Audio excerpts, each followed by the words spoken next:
This channel does not promote any violent, harmful, or illegal activities. All content provided by this channel is meant for an educational purpose only. বাহ এবার হয়েছে স্বাদ। হ্যাঁ, অপূর্ব স্বাদ। এমডিএচ এর চাঙ্কি চাট মশলা, জীবনে আসল স্বাদ জাগলো। আসল মশলা এসএস এমডিএচ। এই মুহূর্তে সরাসরি নিয়ে যাব আপনাদের ভূস্বর্গ কাশ্মীর, কারণ এখন সকলের নজর কাশ্মীরে, কারণ কাশ্মীরে আবারও জঙ্গি নিশানায় ভূস্বর্গ, টার্গেট পর্যটকরা। পেহেলগাঁওয়ে পর্যটকদের উপর জঙ্গি হামলার খবর আমরা আপনাদের আগেই দেখিয়েছি এবং বারবার করে যে তথ্য পাচ্ছি আমরা, প্রত্যেক মুহূর্তের আপডেট আপনাদের কাছে পৌঁছে দিচ্ছি আমরা। রিসর্ট লক্ষ্য করে এলোপাথারি গুলি এবং মৃত্যু হয়েছে এক পর্যটকের, কিন্তু জখম হয়েছেন আরও 12 জন। তাদের মধ্যে 2 জনের অবস্থা আশঙ্কাজনক বলেই জানা যাচ্ছে। ইতিমধ্যেই যে খবর আমরা পেয়েছি, প্রধানমন্ত্রী নরেন্দ্র মোদী অমিত শাহ, স্বরাষ্ট্রমন্ত্রী অমিত শাহকে পেহেলগাঁওয়ে যাওয়ার কথা বলেছেন, নির্দেশ দিয়েছেন এবং ইতিমধ্যেই পেহেলগাঁওয়ের উদ্দেশ্যে রওনা হয়েছেন কেন্দ্রীয় স্বরাষ্ট্রমন্ত্রী অমিত শাহ। এই মুহূর্তের সব থেকে বড় খবর, গোটা দেশের নজর মূলত এই মুহূর্তে বাংলার মানুষের নজর রয়েছে ভূস্বর্গের দিকে, কাশ্মীরের দিকে, কারণ এই মুহূর্তে অনেকেই স্কুল শেষ, সেশন ব্রেক, ছুটি কাটাতে অনেকেই কাশ্মীরে গিয়েছেন। আমাদের বন্ধু বান্ধব অনেকেই, অনেক পরিচিত সেখানে রয়েছেন। তারা কি অবস্থায় আছেন, অনেকেই উদ্বেগের মধ্যে রয়েছেন। আমাদের 2 প্রতিনিধি এই মুহূর্তে আমাদের সঙ্গে রয়েছেন, সরাসরি তাদের সঙ্গে কথা বলবো। একদিকে শান্ত রয়েছে, আরেকদিকে জ্যোতির্ময় রয়েছে। আমি সরাসরি জ্যোতির্ময়ের কাছেই যাব। জ্যোতির্ময়, ইতিমধ্যে যে খবর পাচ্ছি আমরা, অমিত শাহ পেহেলগাঁওয়ের উদ্দেশ্যে রওনা হয়ে গিয়েছেন, তোমার কাছে কি খবর রয়েছে, কি জানাচ্ছে কেন্দ্র? দেখো, 2টি বৈঠক সমান্তরালভাবে হয়েছে। স্বয়ং প্রধানমন্ত্রী নরেন্দ্র মোদী তিনি কেন্দ্রীয় স্বরাষ্ট্রমন্ত্রী অমিত শাহের সঙ্গে দীর্ঘক্ষণ বৈঠক করেছেন এবং তিনি বলেছেন যে লেফটেন্যান্ট গভর্নর, রাজ্য সরকার এবং তার পাশাপাশি হোম মিনিস্ট্রির সঙ্গে সংশ্লিষ্ট প্রত্যেকটি এজেন্সির সঙ্গে প্রতি মুহূর্তে যোগাযোগ রাখতে হবে। এবং কেন্দ্রীয় স্বরাষ্ট্রমন্ত্রী অমিত শাহ তিনি কাশ্মীরের মাটিতে পৌঁছানোর পর আজ রাতেই তিনি প্রত্যেকটি এজেন্সি চিফের সঙ্গে এই মুহূর্তের সর্বশেষ পরিস্থিতি এবং পরবর্তী রণকৌশল চূড়ান্ত করতে তিনি বৈঠক করবেন। এর পাশাপাশি আরেকটি সমান্তরাল বৈঠক হয়েছে, তা হচ্ছে আর্মি চিফ তিনি ব্রিফ করেছেন ডিফেন্স মিনিস্টার রাজনাথ সিংকে, এবং যে খবর আমি পাচ্ছি যে ডিফেন্স মিনিস্টার রাজনাথ সিং তিনি প্রধানমন্ত্রী নরেন্দ্র মোদীকেও তিনি ব্রিফ করতে পারেন। একদিক থেকে যে ঘটনা ঘটেছে সেই ঘটনার মোকাবিলার ক্ষেত্রে নতুন করে যাতে কোনো পুনরাবৃত্তি না ঘটে তা নিশ্চিত করতে কেন্দ্রীয় স্বরাষ্ট্রমন্ত্রী প্রত্যেকটি এজেন্সির সঙ্গে তিনি বৈঠক করছেন। দ্বিতীয়ত, যারা এই ঘটনা ঘটেছে, যে সন্ত্রাসবাদী বা যে সন্ত্রাসবাদী সংগঠন এই ঘটনার নেপথ্যে রয়েছে, যত দ্রুত সম্ভব তাদেরকে নিকেশ করা হবে এবং তাদের নেপথ্য থেকে কারা সহযোগিতা করছে তাদের যাবতীয় বিষয়গুলি ট্র্যাক করার চিন্তা ভাবনা চলছে এবং তার জন্য সুনির্দিষ্ট রণকৌশল, রূপরেখা সবকিছু ঠিক হচ্ছে। এবং সেই কারণেই আর্মি চিফ কিভাবে অপারেশন এই মুহূর্তে চলছে তার যাবতীয় তথ্য তিনি কতজন জঙ্গি বা এটা এই ঘটনার পেছনে, এই হামলার পেছনে কারা রয়েছে, এই বিষয়গুলো সম্পর্কে কিছু জানতে পারছি কি আমরা? দেখো, বেশ কিছু বিচ্ছিন্নভাবে খবর আমাদের কাছে আসছে। লস্কর-ই তৈবা তারা ইতিমধ্যেই ব্যান্ড হয়ে গিয়েছে, কিন্তু লস্কর-ই তৈবা পরবর্তী ক্ষেত্রে যে অর্গানাইজেশন তারা তৈরি করে এই মুহূর্তে তারা কার্যকলাপ চালাচ্ছে, কিছু সূত্র থেকে খবর আসছে যে তারা এই ঘটনার দায় তারা স্বীকার করেছে, কিন্তু সরকারের তরফ থেকে এখনো পর্যন্ত এই বিষয়ে কোনো রকম বিবৃতি দেওয়া হয়নি। যে খবর আমরা পাচ্ছি যে জায়গা, অর্থাৎ যে টুরিস্ট স্পটের উপরে হামলা করা হয়েছে ঠিক তার নিয়ারবাই একটি পাহাড়ের ওপর থেকে এলোপাথারি গুলি ছোড়া হয়েছে, যার ফলে এই মুহূর্তে আমাদের কাছে যতটা পর্যন্ত খবর যে প্রায় আহতের সংখ্যা প্রায় 20-র কাছাকাছি যেতে পারে এবং প্রায় 2-3 জনের অবস্থা অত্যন্ত আশঙ্কাজনক। কিন্তু জ্যোতির্ময়, আমি তোমার কাছে ফিরবো। অর্থাৎ জ্যোতির্ময় যে কথাটা বলছেন যে এখনো আমরা বিভিন্ন জায়গা থেকে যে খবর পাচ্ছি তাতে আহতের সংখ্যাটা 20-র বেশিও হতে পারে, 2 জনের অবস্থা আশঙ্কাজনক, এই তথ্য আমরা পাচ্ছি। শান্ত আমাদের সঙ্গে রয়েছে। শান্ত, তুমি কি জানতে পারছো? এবং সব থেকে উদ্বেগের বিষয় যেটা রয়েছে সেটা, বাংলা থেকে বহু পর্যটক এই মুহূর্তে কাশ্মীরে রয়েছেন। শান্ত, একদমই। দেখো, পেহেলগাঁও কিন্তু বাঙালি পর্যটকদের কাছে অন্যতম আকর্ষণের জায়গা। জম্মু কাশ্মীরে যে কটা আকর্ষণের জায়গা রয়েছে তার মধ্যে অন্যতম হচ্ছে পেহেলগাঁও, যেটা রাজ্যের যে ট্যুরিজম সংস্থাগুলো রয়েছে সেটার মাধ্যমে যেটা জানতে পারা যাচ্ছে প্রায় 1,500 থেকে 2,000 মানুষ বাংলা থেকে গিয়েছে। তারা কিন্তু এখন কাশ্মীরে রয়েছে বিভিন্ন জায়গায়, শুধুমাত্র পেহেলগাঁও নয়, বিভিন্ন জায়গায় তারা ভ্রমণের জন্য গিয়েছে এবং এই জায়গায় কিন্তু উদ্বেগ তৈরি হয়েছে যে তারা কি অবস্থায় রয়েছে। কারণ যে বৈশরণ যে উপত্যকা যেখানে গুলি চালনার ঘটনা ঘটেছে অনন্তনাগ ডিস্ট্রিক্ট ডিস্ট্রিক্টের মধ্যে পড়ে এই জেলা। মূলত এই জায়গাটুকু কিন্তু পুরোপুরি আশেপাশে এলাকায় কিন্তু গত কয়েক মাস ধরে দেখা গিয়েছে একাধিক সময় জঙ্গি হামলা হয়েছে এবং জঙ্গিদের সঙ্গে কখনো সিআরপিএফ কখনো ভারতীয় সেনার গুলির লড়াই হয়েছে। স্বাভাবিকভাবেই এই জায়গা কিন্তু কোথাও একটা উদ্বেগ বাড়িয়েছে এবং এখন যে বর্তমান অবস্থা যেটা তোমাকে এই মুহূর্তে যে ছবি আমরা দর্শকদের দেখাচ্ছি সেই আরেকবার বলে দিই, কেন্দ্রীয় স্বরাষ্ট্রমন্ত্রী অমিত শাহ পৌঁছে গিয়েছেন, শ্রীনগরে পৌঁছে গিয়েছেন অমিত শাহ। এই মুহূর্তে সেই ছবি আপনাদেরকে আমরা দেখাচ্ছি। প্রধানমন্ত্রীর নির্দেশ, কাশ্মীরে পৌঁছলেন অমিত শাহ। শান্ত, একদমই তুমি দেখো যে প্রধানমন্ত্রী কতটা উদ্বেগকে প্রকাশ করেছেন, কারণ এই যে সময়টা যাচ্ছে সেই সময় কিন্তু শুধুমাত্র বাংলা নয় গোটা ভারতবর্ষ থেকে কিন্তু জম্মু কাশ্মীরে বহু মানুষ ঘুরতে গিয়েছেন। স্বাভাবিকভাবেই একটা জায়গায় জঙ্গি হামলা হলে সেই জায়গায় দাঁড়িয়ে কিন্তু অন্য অন্য জায়গা কিন্তু পরিস্থিতি যে অনেকটাই উদ্বেগজনক হয়ে দাঁড়াবে সেটা কিন্তু মনে করছে ভারতীয় সেনা বা বিভিন্ন গোয়েন্দা সংস্থাগুলো। ভারতীয় গোয়েন্দা সূত্রে একটা বিষয় জানা যাচ্ছে যে এই যে জঙ্গিরা ছিল তারা কোথাও না কোথাও এই পর্যটকদের মধ্যেই মিলেমিশে ছিল, যে কারণে কিন্তু তারা পর্যটকদের মারার জন্য, পর্যটকদের মধ্যে আতঙ্ক তৈরি করার জন্য কিন্তু জঙ্গিরা এভাবে হামলা চালিয়েছে। স্বাভাবিকভাবেই ভারতীয় সেনা এবং সিআরপিএফ, কেন্দ্রীয় স্বরাষ্ট্র মন্ত্রকের অন্তর্গত সিআরপিএফ, তারা কিন্তু বিভিন্ন জায়গায় তল্লাশি শুরু করেছে। কতজন ছিল, কতজন হামলা চালিয়েছে গোটা বিষয়টি তারা দেখার চেষ্টা করছে। কিন্তু এই যে জায়গাটা অর্থাৎ এই যে পর্যটন পেহেলগাম জায়গা, সেখানে কিন্তু বহু মানুষ তারা পর্যটনের জন্য বা ঘুরতে গিয়েছেন এবং এখানে কিন্তু কোথাও উদ্বেগ তৈরি হয়েছে। জ্যোতির্ময়ের সঙ্গে একটু কথা বলি। জ্যোতির্ময়, দেখো 10 মাস আগে সোনমার্গে আমরা এরকম ধরনের খবর পেয়েছিলাম, কিন্তু 370 ধারা বিলোপের পর থেকে এখনো পর্যন্ত যা দেখতে পাই আমরা যে পর্যটন বা পর্যটকদের খুব একটা কিন্তু টার্গেট করা হয়নি, কিন্তু এবার করা হলো, কারণ কি?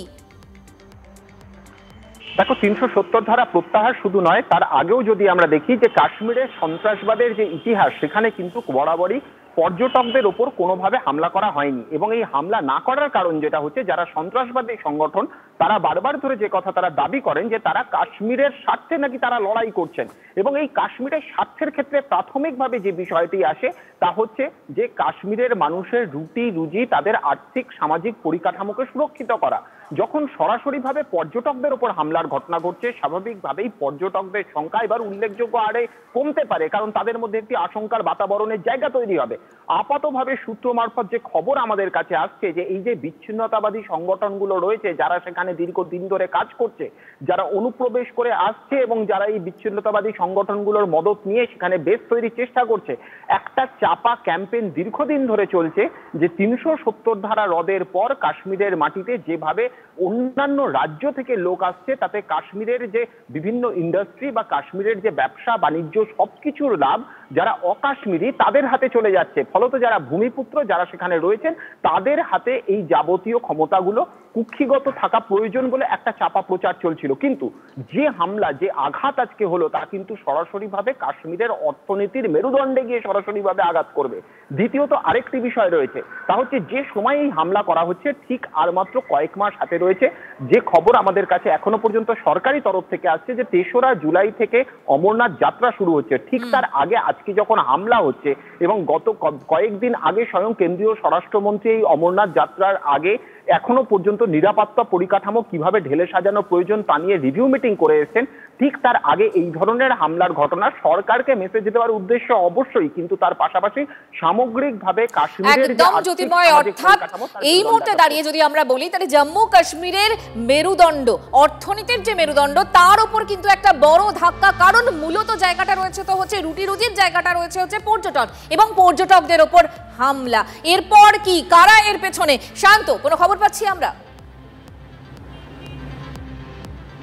দেখো, এর পেছনে যে কাশ্মীরের যারা বিচ্ছিন্ন সংগঠন বা যারা জঙ্গি সংগঠন আছে রীতিমতো বলা বাহুল্য, কারণ যে ধরনের হামলা চালানো হয়েছে এবং যে কৌশলে হামলা চালানো হয়েছে এটা উগ্রপন্থীরা ছাড়া আর কেউ নয়। সেই জায়গায় দেখা যাচ্ছে যে যাদের ওপর হামলা হয়েছে পর্যটকরা, যেটা আমাদের সহকর্মী জ্যোতির্ময় বলছিল যে কোনোদিন কিন্তু এই ধরনের হামলা অন্তত সাম্প্রতিককালে দেখা যায়নি। এইটা কোথাও না কোথাও কাশ্মীরের পর্যটন ব্যবসায় কিন্তু বড়সড় আঘাত আনবে, আর সেইটা হলে কিন্তু কাশ্মীরের আগের পরিস্থিতি যদি পৌঁছে যায় সেক্ষেত্রে কিন্তু বিপদ বড়সড় সম্ভাব্য কারণ হয়ে দাঁড়াচ্ছে। এবং সেই জায়গায় এই কোথাও না কোথাও যারা কূটনৈতিকবিদ বা যারা রাজনীতিবিদ তারা কিন্তু মনে করছে কাশ্মীর যদি আবারও পরিস্থিতি খারাপ হতে শুরু করে তাহলে কিন্তু সেক্ষেত্রে বড় ধরনের হামলা শুধুমাত্র কাশ্মীরের মধ্যে সীমাবদ্ধ থাকবে না, বিভিন্ন জায়গায় হতে পারে। এই অবস্থায় পর্যটকদের সেখান থেকে ফিরিয়ে আনা হবে নাকি পর্যটকদের অন্যত্র স্থানান্তর করা হবে সেটা নিয়ে কিন্তু মূলত এখন আলোচ্য বিষয়। কাশ্মীরের পরিস্থিতি তোমাকে একটুখানি থামাচ্ছি। এই মুহূর্তে দেশের প্রধানমন্ত্রী নরেন্দ্র মোদী তিনি এই ঘটনার তীব্র নিন্দা করেছেন। দোষীদের ছাড়া হবে না তার বক্তব্য। প্রধানমন্ত্রী নরেন্দ্র মোদী তীব্র নিন্দা করেছেন গোটা ঘটনার। জ্যোতির্ময় আমাদের সঙ্গে রয়েছেন, আবারও কথা বলবো জ্যোতির্ময়ের সঙ্গে। জ্যোতির্ময়, এই মুহূর্তে দাঁড়িয়ে এই যে আমরা জানতে, তুমি বলছিলে যে জঙ্গিরা তারা এই পর্যটকদের সঙ্গে মিলেছিল, ঘোড়ায় করে এসেছিল, এই সম্পর্কে কি জানতে পারছি আমরা? দেখো, যে খবর আমরা পাচ্ছি যে পর্যটকদের উপরে যে হামলার ঘটনা, সেই হামলার ঘটনার ক্ষেত্রে দুদিক থেকে গুলি এসছে বলে খবর পাওয়া যাচ্ছে। প্রথমত যারা পর্যটক রয়েছে তাদের সঙ্গে একটা অংশ মিশেছিল, তারা রেকি করেছে, তারা ইনফরমেশন দিয়েছে, এবং তার পাশাপাশি আরেকটি তরফ থেকে অর্থাৎ যারা প্রত্যক্ষদর্শী তারা দাবি করছেন যে এই জায়গার ঠিক একেবারে সংলগ্ন যে পাহাড় রয়েছে সেই পাহাড়ের ওপর থেকে পয়েন্ট করে করে গুলি চালানো হয়েছে। অর্থাৎ দুদিক থেকেই কিন্তু এই আক্রমণটা হয়েছে। এবং এক্ষেত্রে দাঁড়িয়ে যদি আগে থেকে জায়গা রেকি করা না হয়, যদি স্থানীয় মানুষ বিশেষত যারা বিচ্ছিন্নতাবাদী শক্তি রয়েছে, যাদের সুনির্দিষ্ট নেটওয়ার্ক এই এলাকাতে কাজ করে, পাহেলগাঁও এলাকায় কাজ করে, যদি তাদের সহযোগিতা না থাকে তাহলে কিন্তু কখনোই এইভাবে পর্যটকদের উপরে দিনের আলোয় হামলা করা সম্ভব নয়।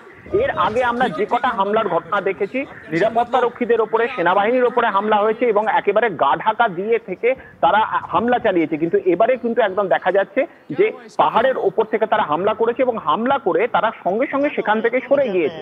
যে সময় কর্তব্যরত পুলিশ বা পরবর্তী ক্ষেত্রে সেনাবাহিনী এসে তারা চিরুনি তল্লাশি শুরু করেছে, এখনো পর্যন্ত আমাদের কাছে কোনো ইনফরমেশন আসেনি যে তাদেরকে, অর্থাৎ যারা হামলা চালিয়েছে সেই হামলাকারীদের চিহ্নিত করা সম্ভব হয়েছে বা নিকেশ করা সম্ভব হয়েছে।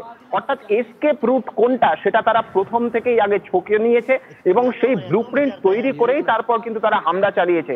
অর্থাৎ এক্ষেত্রে একটা সুনির্দিষ্ট পরিকল্পনা দীর্ঘদিন ধরে যে ছকা হচ্ছিল তা কিন্তু যাবতীয় ঘটনার প্রবাহ থেকে বা এই ঘটনার প্রত্যেকটা ডেভেলপমেন্ট থেকে আমাদের সামনে স্পষ্ট হয়ে যাচ্ছে। আরো একবার আপনাদেরকে এই মুহূর্তে যে ছবি দেখাচ্ছি, প্রধানমন্ত্রী নরেন্দ্র মোদী তার এক্স হ্যান্ডেলে যা পোস্ট করেছেন সেটা আপনাদেরকে আমরা দেখাচ্ছি এবং তীব্র নিন্দা করেছেন পেহেলগাঁওয়ের এই ঘটনার এবং ভারত যোগ্য জবাব দেবে এমনটাই প্রধানমন্ত্রী নরেন্দ্র মোদী তার এক্স হ্যান্ডেলে পোস্ট করেছেন। এই মুহূর্তে এই প্রাক্তন এনএসজি কর্তা দীপাঞ্জন চক্রবর্তী আমাদের সঙ্গে রয়েছেন, কথা বলবো তার সঙ্গে। দীপাঞ্জন বাবু, আমার প্রথম প্রশ্ন হচ্ছে পর্যটকরা টার্গেট, কারণ কি? নাই, দুটো কারণ খুব সহজ। এক হচ্ছে যে পর্যটকরা যে সাধারণ মানুষ, সিভিলিয়ান, আমাদের ভাষায় আমরা বলি সফট টার্গেট। প্যারামিলিটারি ফোর্স বা আর্মি এগুলো তো হার্ড টার্গেট, বা কোনো সরকারি গভর্নমেন্ট ইনস্টিটিউশন বা ইনস্টলেশন, গভর্নর হাউস বা অ্যাসেম্বলি ইত্যাদি, কারণ সেখানে সিকিউরিটি থাকে, কাউন্টার অ্যাটাক হবে। কিন্তু সাধারণ সিভিলিয়ানরা সফট টার্গেট। নাও এখানে প্রশ্ন হচ্ছে সাধারণ সিভিলিয়ানদের কেন মারলো না বা টার্গেট করলো না? টার্গেট করার এক নম্বর কারণ আবার যেটা সেই পুরনো, ওইখানেও একটা ধর্মীয় বিভাজন তৈরি করে দেওয়া। কারণ কাশ্মীরে যত সারা ভারতবর্ষ থেকে টুরিস্টরা যায় তার 80-90% হিন্দু, এটা একটা টার্গেট। নাম্বার 2, কাশ্মীরের এই পেহেলগাম, গুলমার্গ এইগুলো মোটামুটি কাশ্মীর ভ্যালিটা কিন্তু ট্যুরিজমের উপর রয়েছে। তো আপনি ট্যুরিজমটা কিন্তু অনেকটাই নর্মাল হয়ে গেছিল, আর এখন বরফ পড়ছে, একটা সাংঘাতিক প্রেসার পড়েছে ট্যুরিজমের। সেই জায়গাতে এরকম করলে আবার যে অন্ধকারের রাজত্ব সেটা ফিরিয়ে আনার ওদের প্ল্যান, তার জন্যই টুরিস্টরাই টার্গেট হয়েছে, কারণ তারা তো দাঁড়িয়ে মরবে, তারা তো কাউন্টার অ্যাটাক করতে পারবে না। দীপাঞ্জন বাবু, আমরা যেরকম খবর পাচ্ছি যে এই যে সাধারণ মানুষ বা পর্যটকদের মধ্যে মিলে ছিল যারা এই কাজটা ঘটিয়েছে, বা আমরা যদি জঙ্গি বলি, তাদের ঘোড়ায় চেপে তারা এসেছিল, দুদিক থেকে গুলি ছোড়া হয়, এই যে ধরন, সেটা দেখে আপনার কি মনে হচ্ছে কারা থাকতে পারে এর পেছনে? না দেখুন, এটা আমরা সবসময় বলি, আমরা এজেন্সির লোকরা, যে টেরোরিস্টদের ওদের একদিন সফল হতে হয়, তাহলে ওরা নিউজ পেপারে বা টিভি চ্যানেলে হেডলাইন। আর আমাদের ফোর্সেসকে আমাদের রোজ সফল হতে হয়। এটা একটা পার্থক্য। কারণ যতক্ষণ একজন টেরোরিস্ট, এটা সবসময় আমরা বলি টেরোরিস্টদের এদের সব থেকে বড় অস্ত্র হচ্ছে সারপ্রাইজ আর ভয় বা আতঙ্ক। সারপ্রাইজ তখন যতক্ষণ ও ওয়েপনটা বাইরে বার করে না আনবে এবং ট্রিগারে হাত লাগাবে। তো এটা ওখান থেকে ওদের আইডেন্টিফাই করা ভিড়ের মধ্যে একই পোশাকের একই রকম চেহারা, ওখানে তো কোনো চাইনিজ টেরোরিস্ট অর্গানাইজেশন আসছে না যে আপনি আইডেন্টিফাই করতে পারবেন হঠাৎ করে 6 জন 7 জন মঙ্গোলয়েড চেহারা বা ইউরোপিয়ান চেহারা। তো যারা আসছে কাশ্মীর বলুন, পাক অকুপাইড কাশ্মীর বলুন, পাকিস্তানের এই বেল্টের লোকজন, চেহারা একই রকম, ভাষা একই রকম। আপনি ততক্ষণ বুঝতে পারবেন না যতক্ষণ ও ওয়েপনটা বার করে সারপ্রাইজ না দিচ্ছে। সো এটা একটা পুরনো technique terrorist, it's nothing new. আর খুব সংক্ষেপে জানতে চাইবো যে এই যে 370 বিলোপের পর আমরা তো দেখেছিলাম কাশ্মীর একেবারে অনেকটা শান্ত এবং বহু পর্যটক এই মুহূর্তে যাচ্ছিলেন, এই মুহূর্তে বাংলা থেকেও অনেকে সেখানেই রয়েছেন আমাদের বন্ধু বান্ধব। সেরকম একটা জায়গায় কাশ্মীরের অর্থনীতির মেরুদণ্ড পর্যটন, তার উপরে হামলা, কার লাভ, কেন এই কাজ আপনার কি মনে হয়? খুব সংক্ষেপে। এটা সুস্পষ্ট, পাকিস্তান, পাক অকুপাইড কাশ্মীর বা ভারতকে যারা বিচ্ছিন্ন করতে চায় তাদের লাভ। ভারত সরকার কিন্তু এটার কাউন্টার করবে, এটা নিয়ে আতঙ্কিত হওয়ার কিছু নেই। দুর্ভাগ্যজনক ঘটনা, বাট কাউন্টার অ্যাটাক হবে। আমাদের ইন্টেলিজেন্স বা সিকিউরিটি আরো অনেক বেশি মজবুত করতে হবে, অনেক বেশি অ্যালার্ট করতে হবে এবং রাজ্য কেন্দ্র দুজনকে একসঙ্গে কাজ করতে হবে। দীপাঞ্জন বাবু আপনাকে অনেক ধন্যবাদ, জ্যোতির্ময় তোমাকে ধন্যবাদ, সায়ন্ত তোমাকেও ধন্যবাদ। এই খবরের দিকে আমাদের নজর থাকবে। কাশ্মীরের পর্যটকদের উপর হামলা, এই মুহূর্তের খবর 6 থেকে 7 জন জঙ্গি হামলা চালায়, 3 দলে ভাগ হয়ে হামলা চালায় সূত্র মারফত খবর পাওয়া যাচ্ছে এবং স্বয়ংক্রিয় রাইফেল নিয়ে তারা হামলা চালায় বলে খবর। ঘোড়ায় চেপে এসে গুলি চালায় জঙ্গিরা। MDH চানা মশলা, এখন ছোলা হোক বা বরবটি দানা, সাদা চানা হোক বা কালো, সব রান্নাই হবে অসাধারণ। MDH